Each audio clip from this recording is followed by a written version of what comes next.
Good day everyone, we are Group 7 and today we'll be talking about how sugar overproduction and overconsumption prevent eudaimonia. In other words, how too much sugar can stop us from living well, flourishing, and fulfilling our potential as human beings. To start, I want to refer to the 2014 documentary That Sugar Film. In a movie, the filmmaker consumes what appears to be a normal diet full of healthy foods, but he's actually taking in very high amounts of sugar. Over time, he experiences serious physical and psychological effects like fatigue, mood swings, and weight gain. This film clearly shows how sugar overconsumption affects our health, our choices, and our overall quality of life, moving us farther away from what we might call a balanced and meaningful life. This leads us to the idea of eudaimonia. Eudaimonia is more than just happiness. It's about living well, achieving balance, using reason, developing virtue, and fulfilling our human potential.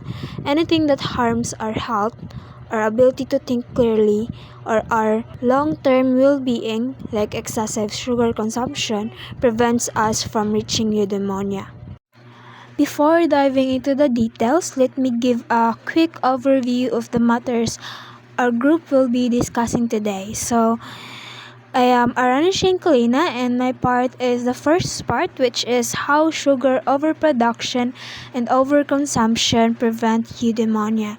And then the second one will be discussed by Mafe Dikdikan, which is my group mate. It is, should industries regulate sugar production? And also the third part is, should industries regulate and consumers reduce their sugar intake? So for my part, I'll focus on the first point, which is how sugar overproduction and overconsumption prevent eudaimonia. So now let's look at how sugar affects us on different levels. So first, physical health.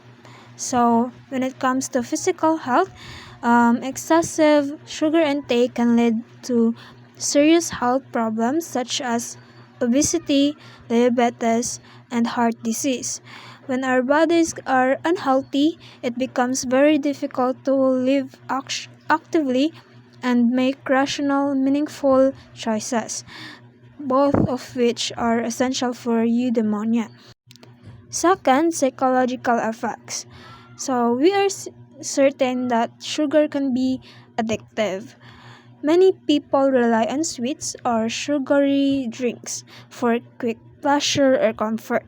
So this encourages dependence on short-term satisfaction rather than fostering long-term well-being, pulling us farther away from a balanced and flourishing life. Going to the third one, which is societal and environmental effects. Large scale sugar production can involve exploitative labor and harm the environment, such as deforestation and water pollution. This shows that the unrestrained desire for profit and pleasure can damage not only individuals but also the society as a whole. So, in short, when people prioritize excessive sweetness and comfort, physically, psychologically, or socially, they move farther away from the kind of balanced, meaningful, and flourishing life that eudaimonia calls for.